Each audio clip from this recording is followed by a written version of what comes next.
존경하는 구독자 여러분 반갑습니다. 천만입니다. 저녁 맛있게 드셨죠? 지금 편안하게 좀 쉬고 계시는 것 같은데 일단 오늘 방송 마지막 방송입니다. 8만원대 현재 지금 삼성전자 갇혀 있어요. 갇혀 있는데 좀 시간이 이제 한 3, 4개월 가는 것 같아요. 지금 지겹다고 하시는 분들이 꽤 많아요. 제가 볼 때는 한 절반 이상은 굉장히 지겨워하는 것 같고 한 30%는 이때가 기회다고 생각하고 나머지 20%는 그래 아무 생각 없는 것 같고요. 그렇게 했습니다. 일단은 지금 지겹다고 생각하시는 분들이 굉장히 많다는 겁니다. 8만원대. 그래서 좀 흥미로운 기사예요. 뭐 이데일리 기사인데 2013년도 우리가 보니까 3년 7개월 정도가 이제 약간 박스권이 있었어요. 좀 오래 갔어요. 이 당시 때. 좀 오래 갔기 때문에 이 부분에 대해서 이제 어떤 점이 다르는지 한번 살펴보는 시간도 중요하다고 생각합니다. 그래서 한번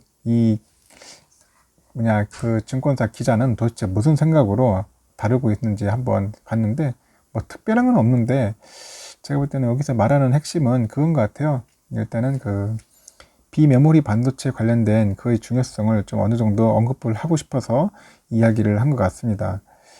일단은 그래요. 지금 코스피 200하고 코스피 150 등, 코스닥 150 등 그 대형주에 대한 공매도가 이제 벌써 3일부터 이제 제기됐어요. 제기됐고 이제 국내 우리 시가총액 1위죠. 삼성전자는 삼전의 주가는 당초 우려와 달리 별다른 영향이 없어요. 아직까지 나타나지는 않고 있습니다. 공매도 세력이 아직까지는 삼전에 대해서는 눈길을 안 주는 것 같습니다. 공매도 제기로 인해서 이제 악재가 이제 상당 부분 해소되면서 향후 이제 삼성전자 주가도 이제 8만 원대 초중반에 갇혀 있죠. 박스권에. 이 박스권을 언제 뚫어줄 것이냐. 이게 굉장히 궁금해요. 이 박스권. 뚫고 올라가는데 이게 상당히 힘들어요. 아직까지. 그래서 우리가 다들 이제 언제 이게 상승세를 탈지 여부에 대해 관심이 쏠리고 있어요. 뭐 우리 개인 투자자들 물론이고 이제 거의 막 전문가들, 막 증권 관련된 애널리스트도 다들 지금 이거에 대해서 초점을 보고 있어요. 참 예측하기가 쉽진 않죠. 증권업계에서는 올해 2분기부터는 이제 메모리 반도체 사업이 뚜렷한 실적 개선세를 보일 것으로 예상을 한다고 하는데 2분기부터 그 10만 원 이상의 목표 주가를 다들 유지를 하고 있어요. 아직까지 뭐 10만 원 미만은 거의 없는 것 같고 이상인데 삼전이 이제 10년 전인 2011년 스마트폰 세계 1위 등극 이후에 2만 원대 박스권이에요. 그래서 2만 원이면 액면 분할전이면 한 100에서 150만 원 될 겁니다. 2만 원대 박스권에서 3년 넘게 갇혀 있던 전례를 모을 때 파운드리 사업에서 뚜렷한 성과가 나오기 전까지는 고점 돌파가 쉽지 않다는 그런 시각입니다. 결론은 그거죠. 파운드리 사업이 확실하게 뭔가 보여줘야지 이제 그 박스권 뚫고 올라가지 않겠느냐, 이제 그렇게 판단을 하는 거 봅니다. 일단 그렇습니다. 공매도 영향은 일단 미미하다. 2분기부터 메모리가 상승의 전 고점 돌파 기대감이 크다. 일단 삼성전자 주가는 올 1월 11일에 한번 장중에 한번 96,800원 고점 팍 찍고 종가는 그때 91,000원이었어요. 91,000원 종가가. 그래서 사상 최고치를 한번 기록했죠. 이때. 그리고 이틀 뒤에 13일에 89,700원 정도 이후 4개월 쭉 내려가는 겁니다. 내려갔죠, 이제. 그래서 8만원대 박스권을 현재 벗어나지 못하고 있고. 다만 공매도 제기 이후에도 이제 지난 3, 4일 각각 0.25, 1.10% 상승하는 등 공매도로 인한 악재가 주가에 미치는 영향은 뭐 일단은 제한적이다. 이제 그런 시각으로 좀 보고 있어요. 아직 단기적이지만은 일단은 주가에 미치는 영향은 좀 약간 제한인 것 같습니다. 증권업계에서도 D램과 그 낸드 플래시 고정 거래 가격이 올 2분기에 전분기 대비해서 각각 한 15% 정도, 한 2% 오르면서 본격적인 이제 상승세를 타고요. 평택 2공장 가동으로 이제 공급이 확대되면서 이제 본격적인 이제 실적 개선세를 이제 보일 것으로 예상들은 하고 있죠.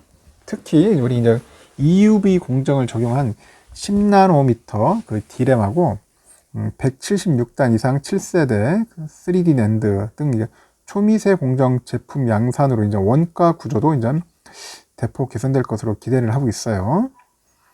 EN3전은 이제 매수 이제 의견을 내고 있고 목표 주가도 한 10만 6천 정도 좀 유지를 하고 있죠. 목표 주가. 일단 그 초미세 공정에 관련 그 메모리 제품 양산에 따른 그 원가 구조 개선 본격화로 평균 판매 가격 상승폭이 이익 증가로 직결될 것이다. 그럽니다. 상승폭이 이익 증가로 직결될 것이다. 그리고 2분기에 반도체 부분의 영업이익은 전분기 대비해서 한 83% 증가한 6조 2천억 정도 보고 있네요. 6조 2천억 KB증권에서는. 그래서 올 한 해는 한 26조 6천억 정도로 이제 전년 대비해서 한 30%가량 증가가 예상된다. 이제 그렇게 보고 있습니다. KB증권에서는. 하지만 그 메모리 사업의 실적 개선 기대감에도 불구하고요. 비메모리인 파운드리 사업에서 괄목할 만한 성과가 없다. 그러면은 박스권 돌파가 쉽지 않다는 그런 견해들도 있습니다. 기존 세계 1위인 메모리가 아니라 이제 파운드리 사업에서 그 경쟁자 TSMC하고 경쟁 우위를 점하고 있죠, 지금. 그래서 그에 대한 판도 변화가 좀 필요하다. 이제 그렇게 보고 있어요. 일단은 전 세계적인 그 차량용 반도체 부족 현상 때문에 지금 난리죠. 그래서 삼성전자 주가가 탄력을 받지 못하는 이유도 파운드리 사업의 부진 때문이라고 이게 풀이되는 사람도 있고 분석하는 사람도 있고 그렇습니다. 삼성전자는 과거에도 이제 스마트폰 세계 1위 달성 이후에 추가적인 모멘텀을 찾지 못해가지고 주가가 한 3년 7개월이나 100만원에서 150만원 정도로 계속 박스권에 묶였던 사례가 있어요. 상당히 지겹죠. 100만원에서 150만원 전, 그 당시 때는 액분 전이죠. 그래서 이제 2011년 3분기에 삼성전자의 그 스마트폰 부분은 미국 애플을 제끼고요. 세계 1위에 이제 등극하면서 주가가 그해 8월 19일에 68만원에서 2개월 뒤인 11월 4일 날 100만 5천원으로 난공불락으로 여겨졌던 그 100만원을 이제 넘어섭니다. 그 당시 때 2011년 정도에 보면은 확 뛰죠. 그리고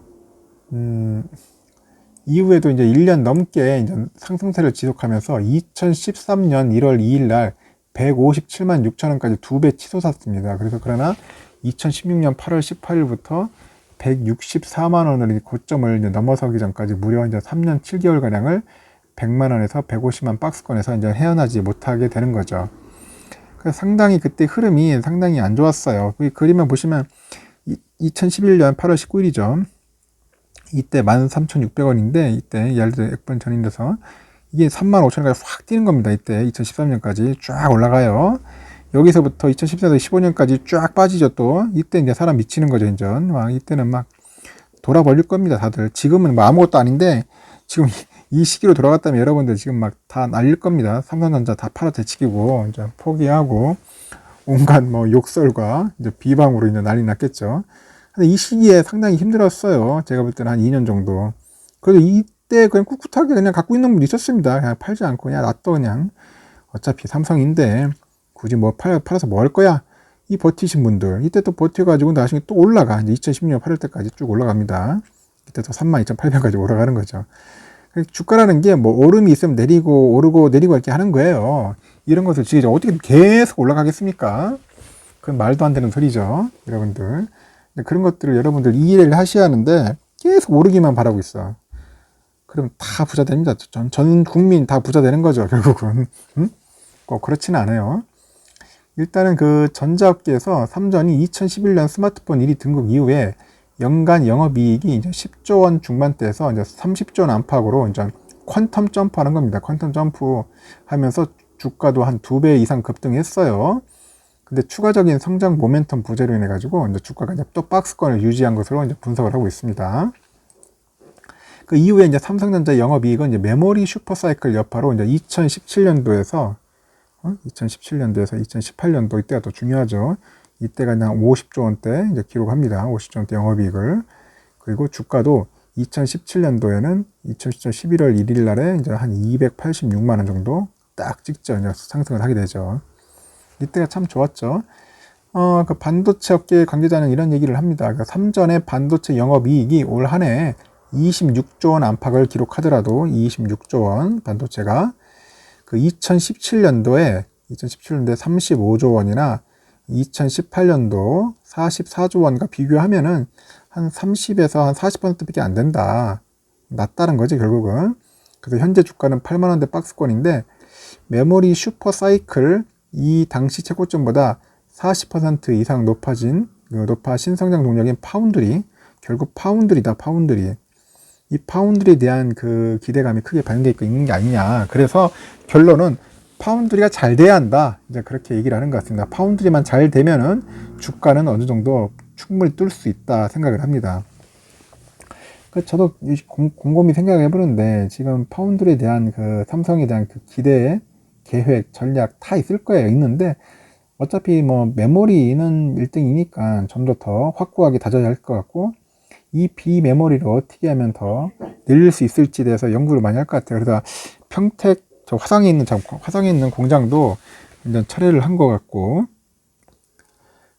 일단은 화성에 철회를 해가지고 그 부분을 왠가 어디 쪽에 집중을 할 것 같아요. 집중을 할 것 같은데 제 생각은 미국 쪽에다 집중을 하지 않겠나 하는 생각이 듭니다. 만약 미국 쪽에 이제 시스템 반도체 소모가 많으니까 소비가 많으니까 한쪽으로 몰빵을 해가지고 좀 더 키우지 않겠는가 판을 그런 전략이 있지 않나 생각합니다. 오히려 내가 볼 때는 국내보다는 뭐 미국에서 사업하는 게 오히려 속편하지 않겠나 하는 생각이 듭니다. 제 개인적인 뇌피셜인데 일단은 삼성에서는 아직까지 그런 공개를 안 하고 있어요. 글로벌 시장에서 대응하려면은 차라리 미국 가서 제대로 하는 게 낫지 않겠나. 지금 보니까 TSMC도 뭐 미국에다 공장 엄청 때려짓고 있잖아요. 삼전도 거의 그렇게 하지 않겠나 생각이 들고 영업하기도 편하고 거기 고객들이 다 있어요. 대형 IT 고객들, 공룡 IT 기업들이 있기 때문에 그쪽에 가서 하는 게 낫지 않겠나 생각이 듭니다. 어차피 삼성도 알고 있을 겁니다. 우리보다 더 똑똑하잖아요. 일단 뭐 메모리는 메모리대로 시스템 메모리 쪽에서 좀 더 이익을 내야지만이 좀 더 성장할 수 있다는 것은 다들 알고 있는 사실이에요. 이제 그 부분은 어떤 식으로 전략을 펼칠지는 한번 좀 더 지켜봐야 할 것 같고 삼성에서 이제 나중에 정식으로 발표하면 그때 이제 알 수 있겠죠. 지금은 아무도 몰라요. 뭐 그쪽에서 정확하게 공개를 안 하는데 단지 다들 뭐 유튜버들이나 애널들이나 다 그냥 뭐 뇌피실로 때리는 거죠. 얘기하는 거죠. 여러분들 혹시 좋은 이야기나 뭐 좋은 의견 알고 있는 지식이 있으면 나중에 댓글 한번 달아주십시오. 하여튼 이렇습니다. 삼성이 크려면은 결국은 파운드리가 잘 돼야 한다. 그 얘기를 하려고 이렇게 논설을 쓴 것 같습니다. 오늘 하루도 여러분들 편안하게 지내시고 뭐 내일도 또 휴일이 아니겠습니까? 휴일날도 또 가족들하고 편안한 시간 보내십시오. 천만도 내일 아침에 뵙도록 하겠습니다. 이상 영상 마칠게요.